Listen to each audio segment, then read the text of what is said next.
여러분 중에 등산을 좋아하시는 분들이 있습니까? 예, 많은 분들이 이 산을 좋아합니다. 왜 산에 올라가냐고 물어보면 산이 거기 있으니까 올라간다 이렇게 대답하는 분들도 있습니다. 예, 산을 오르는 것은 건강에도 좋지만 이 마음을 다스리는 데도 좋은 효과가 있다고 합니다. 예수님께서도 산에 자주 오르셨습니다. 그런데 예수님께서 산을 오르신 가장 큰 이유는 산기도를 하시기 위함이었습니다. 이 복음서에는 예수님께서 시간만 나시면 산에 오르셔서 하나님께 기도드렸다고 전하고 있습니다. 저도 산에 올라가서 기도를 해보았습니다. 주로 장신대 뒤쪽에 있는 아차산 바위에 낮에는 홀로 올라가서 기도하였고요. 매주 금요일에는 신학생들과 함께 올라가서 철야 기도를 했습니다. 그리고 청계산 기도원과 삼각산 바위 위에서 몇 번 철야 기도를 한 적이 있습니다. 여러분, 삼각산은 북한산을 말하는데요. 백운대, 인수봉, 만경대 이렇게 세 가지 봉우리가 있어서 삼각산이다 이렇게 부르기도 한답니다. 여러분, 이 산기도를 하면은 처음에는 무서워요. 동물들이 나타날 것 같고 무섭습니다. 나중에는 그렇지만 익숙해지면 이 기도에 집중하는 데 굉장히 좋습니다. 그런데 여름에는 모기 때문에 굉장히 힘들어요. 겨울에는 추위 때문에 힘들어요. 그러나 계속 기도를 하면 기도하다 보면 예수님께서도 이렇게 산기도를 하셨겠다 이런 생각을 하면서 기도할 수 있어서 참 좋습니다. 자, 오늘 본문을 보면 예수님께서는 기도하시기 위해서 산에 오르셨다고 말씀하고 있습니다. 누가복음 9장 28절부터 36절까지 보면 어느 날 12제자 중에 베드로와 야고보와 요한을 불러서 산에 올라가셨다고 기록되어 있습니다. 나머지 제자들은 산 밑에 기다리라고 하고 세 제자만 데리고 올라가셨어요. 대부분의 성경학자들은 예수님이 올라가신 이 산이 다볼산이다 이렇게 말하고 있습니다. 이 다볼산은 갈릴리 지방에 위치하고 있습니다. 갈릴리 바다에서 남서쪽으로 약 16km, 나사렛에서 남동쪽으로 약 10km 떨어진 곳에 위치해 있는 해발 588m, 그렇게 아주 높은 산은 아니에요. 마치 둥근 지붕 모양처럼 생겼습니다. 평지에 우뚝 솟아 있어서 그 정상에서 내려다보면 어느 방향으로든 아름다운 풍경을 잘 볼 수 있는 그런 산이라고 합니다. 동쪽으로는 요르단강 계곡이 보이고 골란 지방이 보이고 남쪽으로는 탁 트인 이스라엘 평화와 사마리아 산악지대가 보이고 또 서쪽으로는 나사렛과 갈멜산이 보이고 북쪽으로는 눈 덮인 하얀 헐몬산을 중심으로 한 갈리 산악지대가 보인다고 합니다. 바로 이 다볼산 위에서 이 베드로와 야고보와 요한은 아주 놀라운 영적 체험을 하게 됩니다. 이 변화산 사건으로도 알려진 오늘 이 본문은 누가복음에만 기록되어 있는 게 아니고 마태복음 17장에도 기록되어 있고 마가복음 9장에도 기록되어 있어요. 이 세 복음에서 다 나왔다는 얘기는 그만큼 중요한 사건이라는 뜻입니다. 오늘 본문 누가복음 9장 28절 다시 볼까요? 28절 이 말씀들을 하신 뒤에 8일쯤 지나서 예수께서 베드로와 요한과 야고보를 데리고 기도하러 산으로 올라가셨다 이렇게 말씀하고 있네요. 자, 그런데 이 말씀들을 하신 뒤에 8일쯤 지나서 산에 오르셨다고 말씀하고 있습니다. 그렇다면 이 말씀은 무슨 말씀을 가리킬까요? 바로 앞에 있는 27절을 가리키는 거죠. 자, 27절에 뭐라고 예수님 말씀하셨냐면 그러나 내가 진정으로 너에게 말한다. 여기에 서 있는 사람들 중에 어떤 이들은 하나님 나라를 보기 전에는 결코 죽음을 맛보지 않을 것이다. 자, 이 말씀하시고 며칠 있다가 산에 올라가시는 말씀이에요. 자, 그래서 여기서 예수님께서 제자들에게 하나님의 나라를 볼 자들도 너희들 중에 있을 것이다 라고 말씀하시는데 요건 바로 다음에 나오는 변화산 사건을 말씀하시는 거예요. 마가복음 9장 1절에서는 너희 중에 어떤 사람이 하나님 나라가 권능으로 임하는 것을 보게 될 것이다 이렇게 또 표현하기도 했습니다.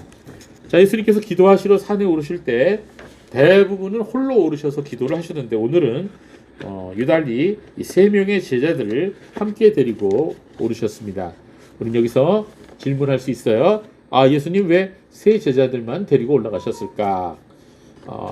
예수님도 편애하시나? 이렇게 우리가 질문할 수 있는데 우리가 성경을 읽어보면 베드로, 야고보, 요한 이 세 제자는 예수님 12제자 중에서도 예수님께서 특별히 대표로 뽑아서 특수훈련을 시키셨어요. 왜냐하면 나중에 보면 사도행전 보면 이 세 사람이 각자 초대교회를 이끌어갈 그런 지도자들이었기 때문입니다. 예수님께서는 제자들과 산에 오르셔서 기도를 이제 시작을 하셨는데요. 베드로와 야고보와 요한은 예수님을 따라서 기도를 하였는데 그만 얼마 지나지 않아서 금세 피곤을 이기지 못해서 어떻게 했어요? 졸기 시작했습니다. 자, 여러분도 말씀을 듣자마자 졸는 분들이 계시는데 그 베드로와 야고보와 요한을 닮았다 이렇게 생각하시면 됩니다. 예. 근데 본문 29절에 보면 그들이 졸고 있는 사이에 놀라운 사건이 벌어집니다. 예수님께서 기도하실 때 용모가 변화되었다. 그리고 그 옷이 휘어져서 광채가 났다. 이렇게 말씀하고 있네요. 같은 사건을 다루고 있는 마가복음 9장 3절에서는 예수님의 옷이 땅 위에서 빨래하는 이가 그렇게 할 수 없을 정도로 아주 하얗게 빛나고 희게 되었다라고 말씀하고 있습니다. 이제 그것만이 아니에요. 갑자기 어디에서 나타났는지 예수님 곁에 두 사람이 나타났습니다. 이 베드로와 야고보와 요한이 졸다가 이 광경을 보고 그냥 정신이 번쩍 들어서 아주 깨어갖고 이 광경을 목격하게 됩니다. 스승님이신 예수님이 전혀 다른 사람처럼 보이게 됩니다. 얼굴과 옷에서 광채가 나고 하나님의 영광이 비추고 있었습니다. 그리고 예수님과 함께 서서 대화를 나누고 있는 두 사람을 자세히 보니까 그 사람들이 다름 아닌 모세와 엘리야임을 직감하게 되었습니다. 여러분, 전에도 말씀드렸지만 이스라엘 사람들에게 있어서 모세와 엘리야는 굉장히 특별한 존재들이에요. 그들은 구약을 대표하는 인물들이죠. 모세는 율법을 대표하고 엘리야는 선지자를 대표하는 사람입니다. 그러니까 구약이 지금 서 있는 거예요. 구약의 인물들 전체가 다 서 있다 이렇게 볼 수 있는 거예요. 두 사람 모두가 하나님의 산으로 알려진 시나이 반도에 있는 호렙산에서 살아계신 하나님을 직접 만나본 사람들입니다. 두 사람 모두가 이 세상으로부터 특수하게 떠났습니다. 모세는 가나안 땅을 바로 앞에 두고 죽었지만 사람들이 그 시신을 찾을 수가 없었어요. 그래서 어떤 사람들은 모세가 실제로 죽은 게 아니다 이런 말을 하는 사람도 있어요. 엘리야는 그의 제자 엘리사가 보는 앞에서 불말과 불마차를 타고 하늘로 승천했어요. 그런데 지금 이 두 사람이 산 위에 영광 중에 나타나서 예수님과 함께 대화를 나누고 있는 것입니다.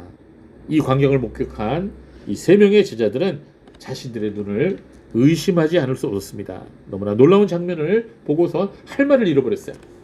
자, 오늘 본문 31절을 보시기 바랍니다. 31절은 예수님과 모세와 엘리야가 대화를 나누었는데 그 대화의 내용이 무엇인지를 말씀하고 있어요. 한번 같이 다시 읽어볼까요? 31절 시작. 그들은 영광 중에 나타나서 예수님의 죽으심 곧 그분께서 예루살렘에서 성취하시려는 일에 대하여 말하고 있었다. 이 31절 굉장히 중요한 말씀인데요. 이 세 분, 그러니까 예수님과 모세와 엘리야 이 세 분이 함께 대화를 나누고 있었는데 그 대화의 주제가 뭐였냐? 예수님의 죽으심, 곧 예수님의 별세에 대해서 지금 대화를 나누고 있다. 이렇게 말씀하고 있습니다. 그런데 우리말로 이 죽으심이라고 번역된 이 단어는 헬라어로 어떤 단어를 썼냐면 엑소돈이라는 단어를 썼어요. 여러분, 엑소돈. 이거는 그 원형이 엑소도스예요. 어디서 많이 듣는 단어죠. 뭡니까? 예, 출애굽. 단어의 본 뜻은 탈출이에요. 탈출. 어디서부터 나오는 거예요. 예. 그래서 영어로 출애굽을 의미하는 게 뭐죠? 엑소도스죠. 예, 바로 그 엑소돈을 썼어요. 엑소돈. 즉 세 분이 함께 나눈 대화의 주제는 즉 예수님의 죽으심인데 이 예수님의 죽으심이 의미하는 바는 예수님의 십자가에서 죽으심뿐 아니라 예수님의 부활과 승천을 동시에 나타나는 단어라고 볼 수가 있어요. 이 엑소돈은. 즉 그 옛날 모세가 이스라엘 백성들을 이끌고 애굽에서 탈출한 것과 같이 예수님의 부활과 죽음과 부활과 승천을 통해서 하나님의 백성들을 죄악된 세상으로부터 하늘나라로 이끌어 올리시기 위한 예수님의 모든 구원의 사역을 의미하는 게 바로 이 엑소돈이에요. 옛날에는 애굽으로부터의 탈출이었지만 새로운 탈출은 죄악으로부터의 탈출입니다. 그것은 예수님의 십자가 대속으로 말미암은 진정한 탈출을 의미하는 것으로서 이 세상으로부터 하늘나라로 탈출을 의미하는 거예요. 여러분, 사람이 죄를 지으면 죄의 뭐가 되죠? 죄의 종이 됩니다. 죄로부터 벗어나고 싶어도 계속 그 죄의 종 노릇을 하게 되는 것입니다. 그러다가 죄 가운데서 멸망하게 되는 거죠. 자, 화를 내고 싶지 않은데 계속 화를 내게 돼요. 음란한 행동을 하지 말아야 되는데 계속해서 음란한 행동을 하게 돼요. 술 취하지 말아야 되는데 더 술을 마시게 돼요. 마약으로부터 벗어나야 되는데 마약에 중독되어서 몸과 마음이 다 망가져요. 지금 너무나 그런 사람들이 많아요, 우리나라에. 도박으로부터 해방되어야 되기를 원하는데 손가락을 자르고 붕대를 감고서 또 도박을 하고 있어요. 아무리 발버둥 쳐봐도 벗어나지 못하는 이유가 뭐예요? 이미 죄의 종이 되어버렸기 때문에. 자, 예수님께서는 이렇게 죄 가운데서 종살이하고 있는 당신의 백성들을 새 출애굽을 이루어서 애굽의 종살이보다도 더 심한 죄의 종살이로부터 약속의 땅 하늘나라로 인도하시기 위해 십자가 위에서 죽으시고 부활하시고 승천하셨던 것입니다. 바로 이 31절의 엑소돈이 바로 그것을 의미하는 거예요. 모세와 엘리야는 바로 이 놀라운 예수님의 구원 계획에 대해서 예수님과 함께 지금 대화하고 있는 것입니다. 그렇습니다. 제자들은 이 변화산 위에서 예수님의 이 놀라운 다른 모습을 보게 되었습니다. 그동안 제자들은 예수님께서 하나님의 아들이심을 믿고 따랐지만 또 기적을 행하시는 예수님의 모습을 볼 때는 과연 이분이 하나님의 아들이구나 이렇게 생각을 하였지만 평소에는 자신들과 똑같이 생기신 인간 예수님께서 과연 하나님의 아들일까 이렇게 의심을 했던 거죠. 또한 이 시기에 예수님의 원수들이 예수님을 죽이려고 하는 계획을 실행에 옮겼던 시기였습니다. 이러한 때 예수님이 제자들을 데리고 변화산에 오르신 이유가 그 제자들에게 확실히 하나님의 아들 그리스도이시며 재림하실 구세주이심을 보여주시기 위해 이 변화된 몸으로 제자들 앞에 나타나신 것입니다. 즉 지금 예수님의 이 모습은 장차 예수님이 부활하시고 승천하시고 영광 가운데 나타나시는 그 예수님의 그 모습 그대로 나타나신 거예요. 자, 이 사건이 있기 직전에 예수님께서는 앞으로 당하실 일, 즉 십자가에서 죽으실 것을 미리 제자들에게 말씀하셨어요. 그날이 점점 가까워오고 있어요. 그러니까 제자들 마음이 약해지고 불안해졌습니다. 예수님의 일을 아시고 제자들에게 용기를 북돋아주고 그리고 그들에게 확신을 주시기 위해서 오늘 이러한 체험을 하게 하셨던 것입니다. 그래서 장차 있을 예수님의 십자가 순환이 단순한 고통과 죽음으로 끝나는 게 아니라 이것은 하나님의 뜻에 의한 것이며 또 이 죽음을 통해서 부활이 있고 마지막 날에 재림으로 이어질 것을 보여주기 위한 이 하나님의 구원 계획을 바로 이 변화산 체험을 위해서 통해서 말씀하고 계시는 것입니다. 자, 제자들이 산 위에서 잠결에 바라본 이 영광스러운 광경은 너무나 황홀한 그런 광경이었습니다. 그래서 전에도 제가 말씀드린 적이 있죠. 예수님과 함께 대화를 나누던 모세와 엘리야가 예수님을 떠나려고 할 때 베드로가 예수님께 이렇게 말씀드렸죠. 예수님, 우리가 여기 있는 것이 좋사오니 우리가 초막셋을 지을 테니까 거기에 하나는 예수님이 계시고 하나는 모세 그리고 하나는 엘리야를 모시겠습니다. 이 말을 했습니다. 저는 이 말을 할 때마다 그 유행가 가사가 자꾸 떠올라서 그렇습니다. 저 푸른 초원 아시죠? 오늘 본문은 베드로는 자기가 무슨 말을 하는지도 모르고 이 말을 하고 있다 이렇게 말씀하고 있습니다. 베드로가 이렇게 말씀하고 있는데 구름이 일어나서 그들을 가로막았다, 뒤덮었다 이렇게 말씀하고 있어요. 제자들이 그 구름 속으로 들어갈 때 너무나 두려움에 사로잡혔습니다. 제가 이전에 강원도 진부령이라고 하는 고개를 차를 타고 이제 정상까지 올라가는데 너무나 구름이 많아갖고 구름 속에 갇혔어요. 예, 굉장히 두렵더라고요. 한차 보이지 않으니까. 다행히 진부령 그 정상에는 휴게소가 있었습니다. 그래서 그 휴게소에서 한참 있다가 내려온 적이 있습니다. 여러분, 성경에서 구름은 하나님의 임재와 영광을 상징합니다. 구름 속에서 소리가 났습니다. 이는 나의 사랑하는 아들이요 나의 기뻐하는 자다. 곧 내가 택한 자이다. 그러니 너희는 그의 말을 들어라. 하나님께서 말씀하신 거죠. 제자들이 그 소리를 듣고 눈을 들어보니까 모세와 엘리야는 이미 떠나고 없고 예수님만 거기 계셨던 것입니다. 제자들은 그 사건을 경험하고 나서 한동안은 그 사건에 대해서 말을 하지 못할 정도로 굉장히 충격을 받았습니다. 자, 오늘 이 본문에서 나오는 이 변화산 사건이 우리에게 주는 중요한 교훈이 두 가지가 있어요. 세 가지, 네 가지, 다섯 가지가 아니라 참 다행이죠. 두 가지 있습니다. 첫 번째, 예수님께서 이 땅에 계실 동안 참 많은 사역을 감당했는데요. 그러나 아무리 지치고 피곤하셔도 사역을 마치신 후에는 항상 산으로 올라가서 기도하셨어요. 오늘 본문에서도 예수님께서는 기도하러 산으로 올라가셨던 것입니다. 그리고 기도하는 중에 변화되셨습니다. 여러분, 이 기도라고 하는 것은 사람을 변화시킵니다. 우리도 기도하는 가운데 이렇게 주님의 놀라운 변화의 역사를 체험할 수가 있습니다. 기도를 계속해서 하게 되면 우리가 주님을 닮아가게 되는 것입니다. 주님 기도하는 중에 주님의 옷이 휘어졌다고 오늘 본문 말씀하고 있는데요. 성경에서 옷이라고 하는 것은 사람의 행실을 가리켜요. 그래서 우리가 기도하는 성도들은 이 거룩한 삶으로 하나님께서 인도하시는 것을 볼 수가 있습니다. 기도하는 예수님의 얼굴에서 뭐가 났다 그랬죠? 예, 환한빛, 광채가 났다고 말하고 있습니다. 여러분, 기도하는 사람들은요, 이 하나님의 영광의 빛이 함께해요. 출애굽기 34장 28절에 30절에 보면 하나님의 사람 모세가 호렙산에 올라가서 거기서 40일 동안 주님과 함께 지냅니다. 그리고 거기서 기도하고 십계명 돌판을 하나님께로부터 받아갖고 내려오게 되죠. 그런데 모세가 산에서 내려왔을 때 그의 얼굴에서 빛이 났습니다. 하나님과 함께 말씀을 나누고 교제를 하고 나서 내려왔는데 그 얼굴에서 빛이 났어요. 그 빛이 너무나 강하였기 때문에 사람들이 감히 모세 얼굴을 쳐다보지 못했습니다. 그래서 그걸 알고 모세는 하는 수 없이 한동안 얼굴을 수건을 이렇게 수건으로 얼굴을 가리고 다녔던 것입니다. 이처럼 하나님께 나아가서 그 기도하는 사람들의 얼굴에는 하나님의 영광의 빛이 나타나게 돼요. 이 세상에서 시달리고 고생을 하면 우리 마음속에 고민이 많으면 어떻게 되죠? 얼굴도 어두워지죠.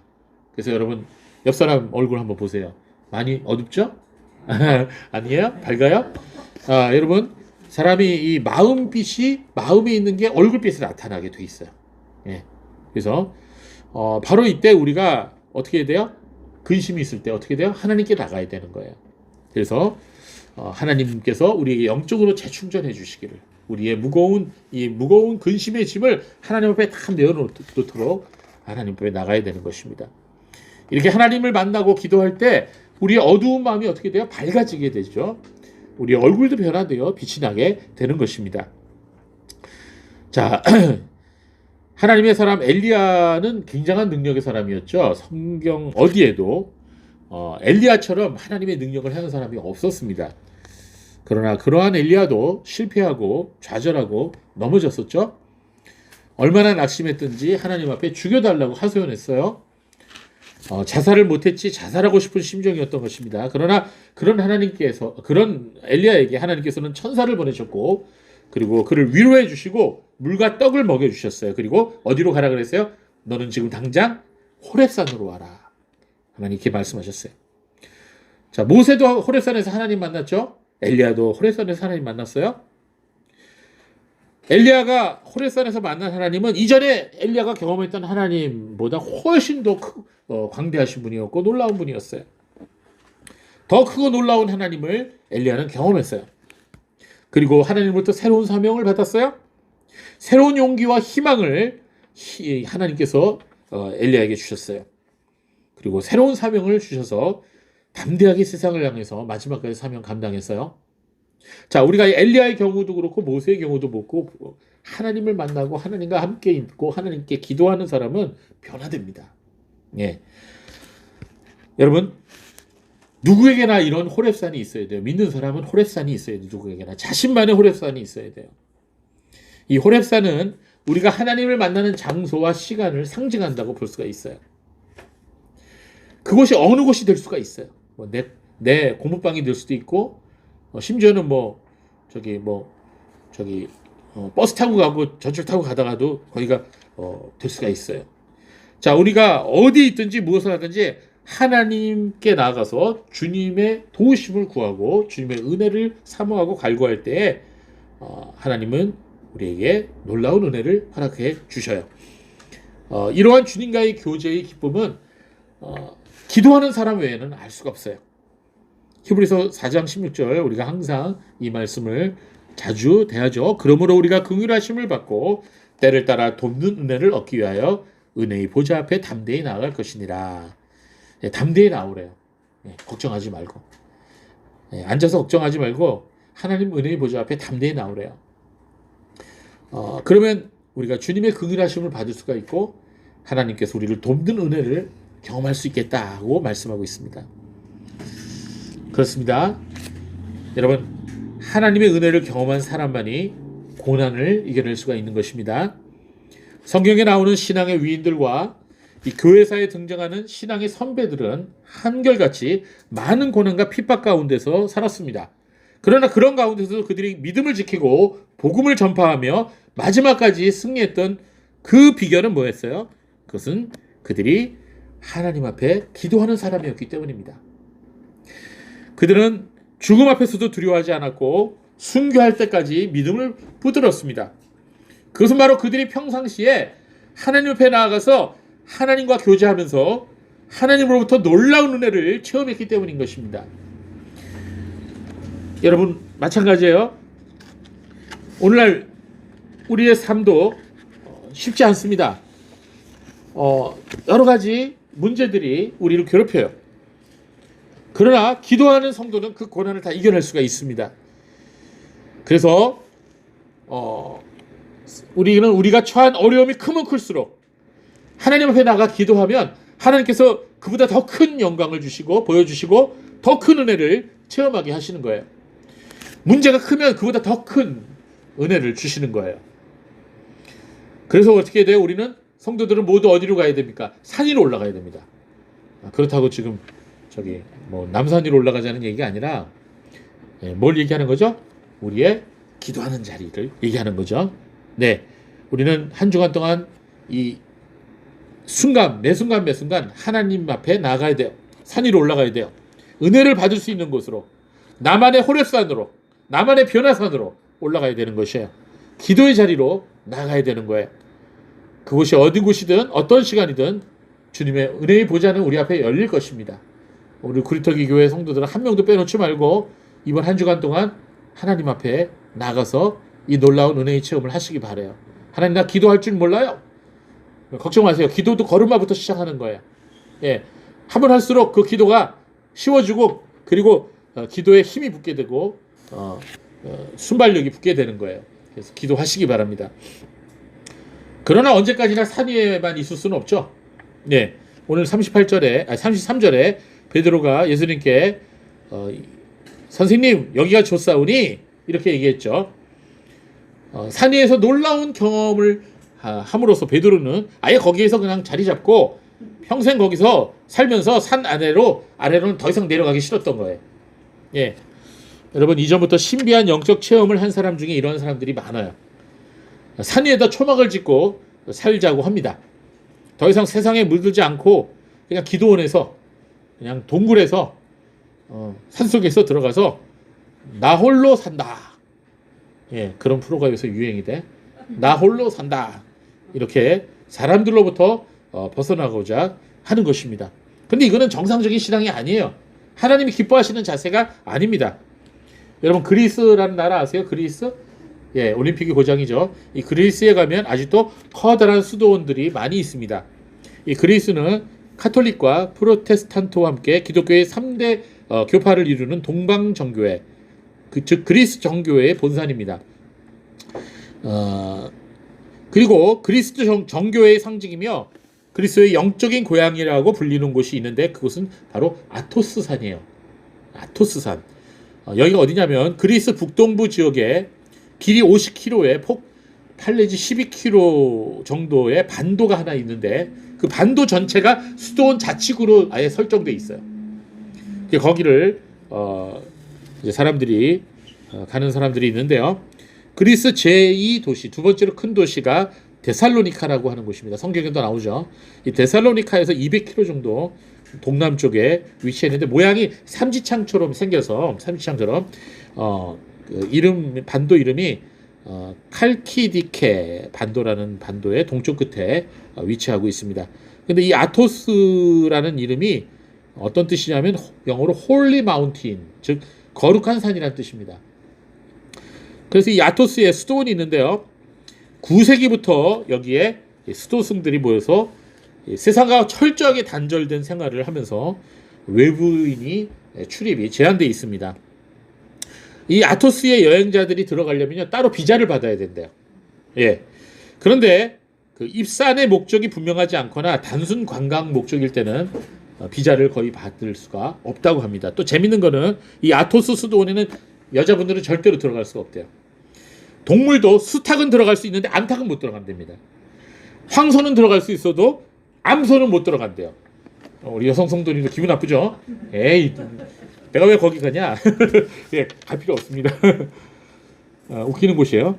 지금도 10내기 14세기에 건립된 20개의 고풍스러운 수도원이 남아있어서 옛 전통을 그대로 이어가고 있다고 합니다.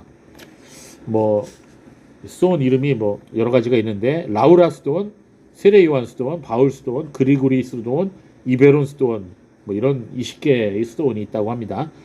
한때는 수도원이 40개도 있었고 8,000명의 수도사들이 있었는데 지금은 절반으로 줄어들었어요. 한 2,000명 정도 남아있다고 합니다. 이 수도사들이 뭘 하냐면 하루에 3차례 공식 기도 예배를 하고 주일 예배 드리고 거의 개인적으로 남은 시간은 하나님 앞에 개인적으로 기도하고 산답니다. 그리고 하루에 평균 2-3시간밖에 안 잔대요. 거의 모든 시간을 기도하고 말씀 읽고 그리고 노동 밭일하고 그런다고 합니다.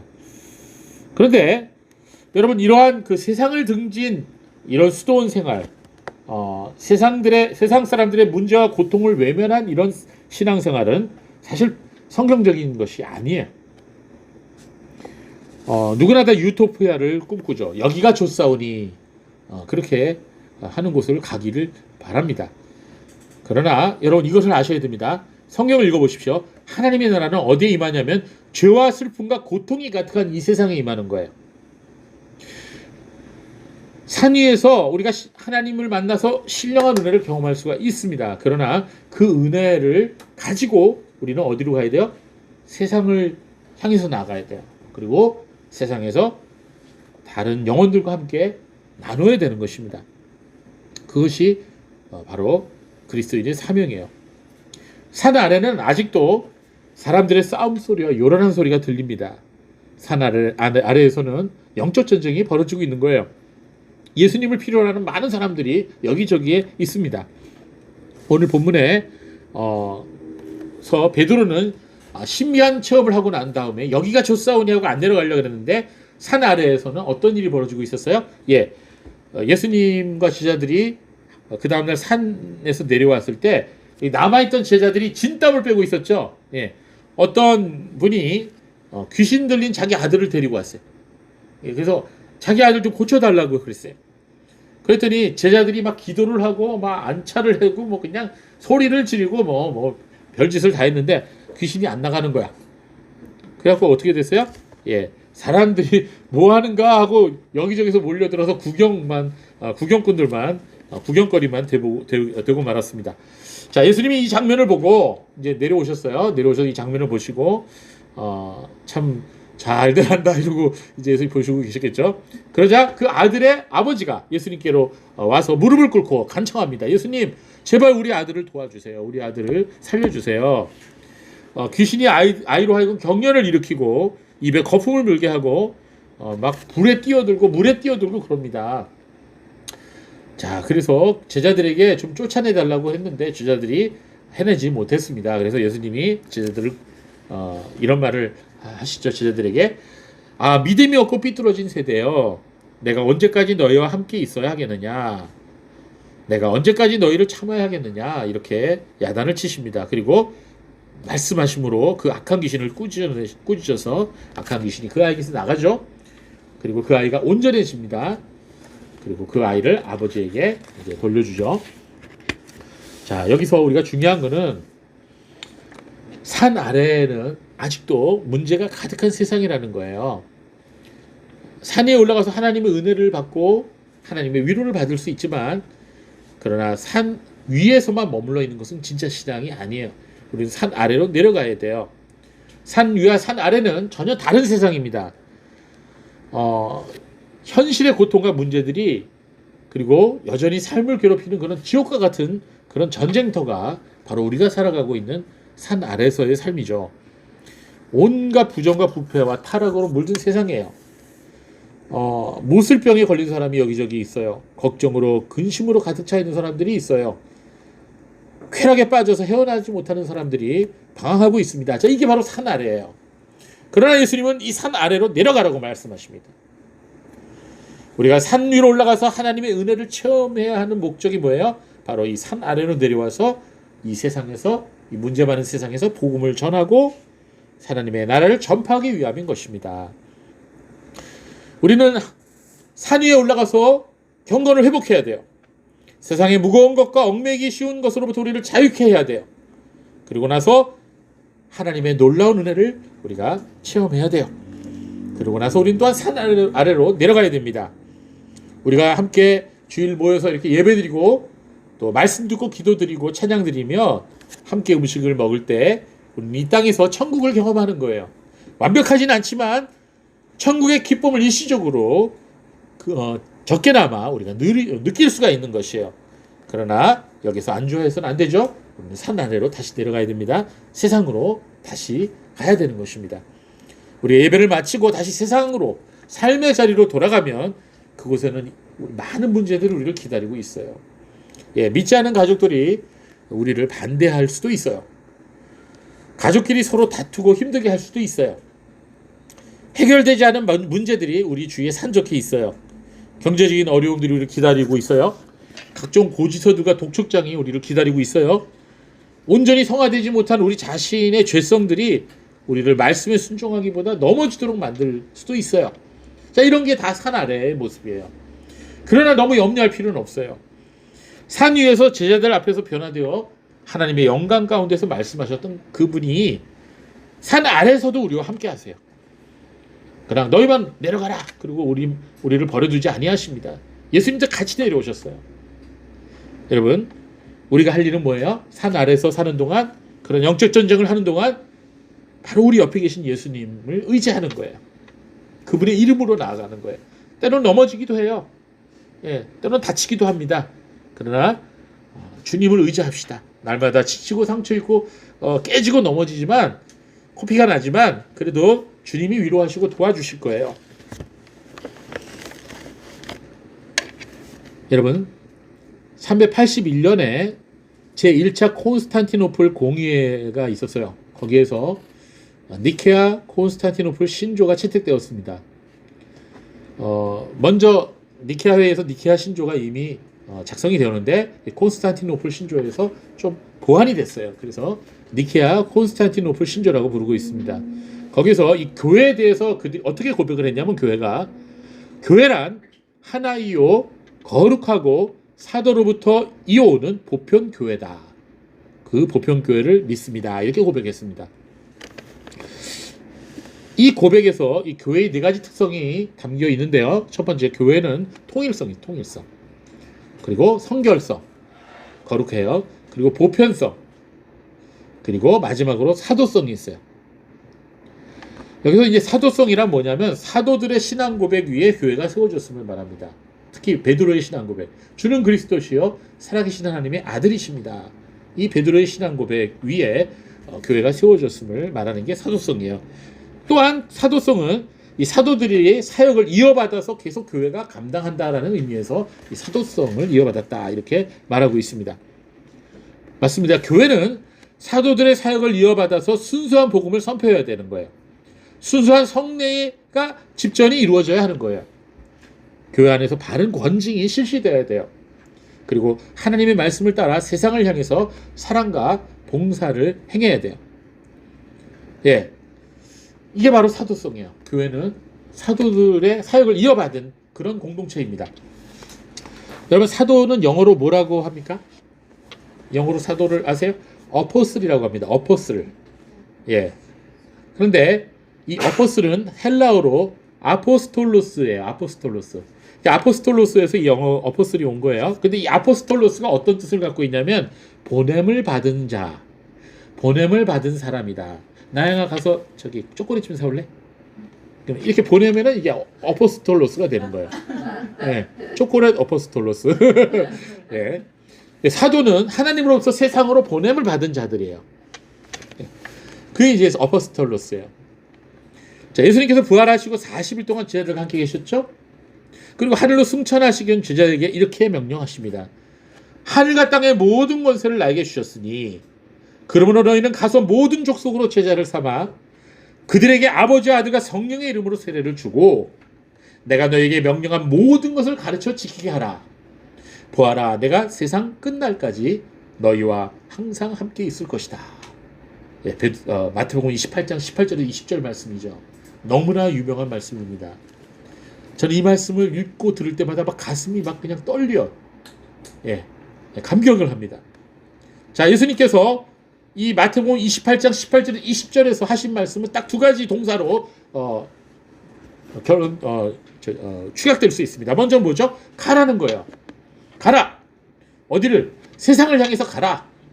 믿지 않는 사람들을 향해서 가라. 질 가운데 있는 사람을 향해서 가라라는 거예요. 그 다음 두 번째 동사는 뭡니죠? 전하라예요. 전하라. 그들에게 예수님을 전하라는 거예요. 이 두 가지예요. 이 두 가지 명령. 예. 그러므로 사도적 교회는 예수 그리스도를 주와 구주로 고백하고 세상을 향하여 나아가서 예수님의 십자가 복음을 전하는 교회를 사도적 교회라고 얘기하는 거예요. 우리 그루터기 교회가 사도적 교회가 되기를 원한다면 이 두 가지 예수님의 명령을 실천해야 되는 거예요. 세상을 향해서 가서 바로 예수 그리스도의 피 묻은 십자가 복음을 전해야 되는 거예요. 베드로 사도는 그의 편지 베드로전서 2장 9절에서 이렇게 말씀하고 있습니다. 그러나 너희는 택하심을 받은 족속이고 왕 같은 제사장들이고 거룩한 나라이고 그분의 소유된 백성이니 이는 너희를 어두움에서 그분의 놀라운 빛에 들어가게 하신 분의 덕을 선포하게 하시려는 것이다. 자, 이 표현들은 누구를 가리키는 거예요? 택함 받은 족속, 왕 같은 제사장, 거룩한 나라, 그분의 소유된 백성. 누구를 가리키는 거예요? 바로 믿는 그리스도인들을 가리키는 거예요. 하나님께서는 어둠 가운데 있었던 죄인들을 불러내셔서 빛 가운데 들어가게 하셨고 그들로 하여금 하나님의 소유로 삼으셨고 거룩한 나라로 삼으셨고 왕 같은 제사장으로 택함받은 민족으로 삼으셨다고 베드로전서 2장 9절은 말씀하고 있어요. 굉장한 소식이죠. 자, 그런데 여기서 이 개역 성경에 좀 더 정확하게 번역을 했는데요. 이는 너희를 어두운 데서 불러내었다. 그리고 그의 기이한 빛에 들어가게 하셨다. 이렇게 표현하고 있는데 어두운 데서 불러내셨다. 우리 그리스도인들을 그렇게 표현하고 있어요. 여러분, 불러내었다라는 이 단어는 헬라어로 칼레 산토스라고 하는 단어를 썼어요. 이 칼레 산토스의 원형은 칼레오예요. 칼레오. 이 칼레오는 영어로 콜이라는 뜻입니다. 부르다, 초청하다, 뭐 그런 뜻이에요. 칼레오. 예. 자, 어디로 불러내었다고요? 예, 어두운 데서 불러내었다. 예. 그래서 예수님을 모르고 살 때는 도덕적으로, 육체적으로 어두운 뿐이었어요. 그런 어두움에서 사는 우리를 하나님이 어떻게 하셨어요? 너 어두움에서 나와라. 그 죄 가운데서 나와라 하고 부르셨어요. 당신의 밝은 빛 가운데로 불러내신 거예요. 그러니까 예수 믿는 사람은 이전에 살던 삶, 어두운 삶을 더 이상 살지 않아요. 거기서 나와야 돼요. 하나님의 음성을 듣고 나와서 하나님이 예배해 놓으신 빛 가운데서 살아가는 게 그리스도인이에요. 그래서 아직도 어두운 삶에서 살면서 교회 다니는 사람은 아직 그리스도인이 아닐 수도 있어요. 예, 우리가 그리스도인이 됐다고 하는 증거 중에 하나가 뭐예요? 어두운 데서 우리가 나오는 거예요. 예, 여기서 바로 에클레시아라는 단어가 나와요. 에클레시아라는 단어. 에클레시아라는 단어는 헬라어로 무슨 말이냐면 교회예요. 교회. 교회를 헬라어로 에클레시아라 그래요. 에클레시아라는 단어는 앞에 있는 에크라고 하는 단어와 그 다음 뒤에 칼레오라고 하는 단어가 합쳐져서 에클레시아가 된 거예요. 에크는 무슨 뜻이냐면 뭐뭐로부터 프롬, 영어로 하면 프롬이에요. 뭐뭐로부터 칼레오, 불렀다. 예. 그래서 이 에클레시아, 교회란 그 헬라어 단어를 직역을 해버리면 교회란 세상으로부터 불러낸 사람들의 모임이에요. 어둠으로부터 죄악으로부터 불러내어서 빛 가운데로, 믿음 가운데로, 구원 가운데로 들어온 사람들의 모임을 바로 에클레시아라고 부르는 거예요. 바로 베드로전서 2장 9절에서 나온 단어예요. 자, 그런데 베드로전서 2장 9절은 하나님께서 그렇게 성도들을 불러내신 목적이 있다고 말씀하고 있어요. 그 목적이 뭐예요? 너희를 어두운 데서 불러내어 그의 기이한 빛에 들어가게 하신 이에, 하나님이죠. 하나님의 아름다운 덕을 선포하게 하려 하심이니라. 쉽게 얘기하자면 뭐예요? 전도하는 얘기예요. 복음 전도하는 얘기예요. 예, 그렇습니다. 그리스도인과 그들이 모인 공동체인 교회는 하나님의 아름다운 덕을 세상을 향하여 선포해야 하는 사명이 있는 것입니다. 그렇습니다. 자, 여러분, 우리가 주일날 이렇게 모이죠. 모여서 우리가 떡을 떼고 은혜를 받고 하나님 앞에 예배를 드립니다. 자, 그렇다면은 모이는 교회가 있는 게 아니라, 모이는 교회만 있는 게 아니라 이제 흩어지는 교회도 있는 거예요.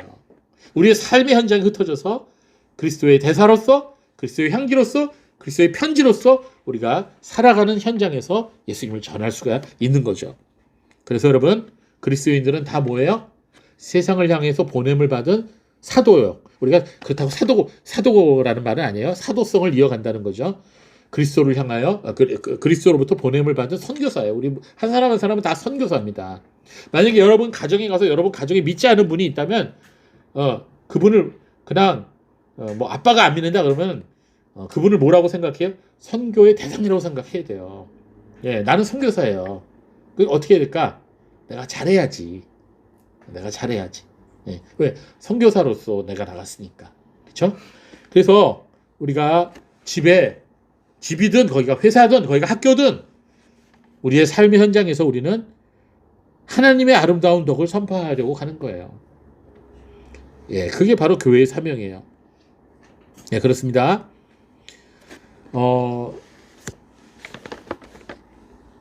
우리는 지난 3주간 동안 이사야 6장을 함께 상고했죠. 이사야 선지자는 성전에서 만군의 하나님을 뵀습니다. 거룩하신 하나님 앞에서 자신의 죄와 허물을 깨닫고 회개하게 되죠. 거룩하신 하나님이 이사야의 죄를 사해 주시고 그를 모든 불의에서 깨끗하게 하여 주십니다. 자, 이게 한마디로 오늘 말씀으로 한다면 산 위에서 벌어진 일이에요. 예, 거룩한 산, 시온산 성전 위에서, 성전 안에서 이렇게 이사야는 하나님의 은혜를 받게 됩니다. 자, 그 다음에 이사야 6장 8절에 보면 이사야가 어떤 목소리를 듣죠? 내가 누구를 보내며 누가 우리를 위하여 갈까? 이렇게 하나님 물으셨어요. 그때 이사야가 대답했죠. 내가 여기 있습니다. 나를 보내주소서. 이렇게 하나님 앞에 대답하지 않았습니까? 이사야 선지자도 산 위에서 시온산 성전 안에서 영광 가운데 계신 거룩하신 만군의 하나님 야훼 츠바오스의 하나님 그분을 뵙고 죄사함과 거룩하게 하는 은혜를 입은 다음에 세상을 향하여 나가도록 부르심을 받은 거예요. 산 아래로 내려가라는 거죠. 예, 그렇습니다. 이제는 산 아래로 내려가서 만군의 하나님의 말씀을 전하도록 명령을 받게 되는 것입니다. 우리 그리스도인의 삶도 마찬가지입니다. 산 위에서 하나님의 영광 가운데 베풀어 주시는 은혜를 우리가 받았다면 이제 다시 산 아래로 내려가서 우리들의 삶의 한가운데로 나아가서 예수님의 제자들처럼 복음을 전하고 하나님의 사랑을 실천하는 선교사로서 살아야 된다는 것입니다. 예, 이게 하나님 우리에게 주시는 사명입니다. 자, 그때 주님께서 우리에게 이렇게 말씀하십니다. 두려워 마라. 내가 너와 함께한다. 놀라지 마라. 나는 너의 하나님이다. 내가 너희를 도와주리라. 너희를 굳세게 할 것이다. 참으로 내가 나의 의로운 오른손으로 너를 붙들어 줄 것이다. 보아라, 세상 끝날까지 항상 너희와 함께 있을 것이다. 이렇게 말씀하시는 거예요.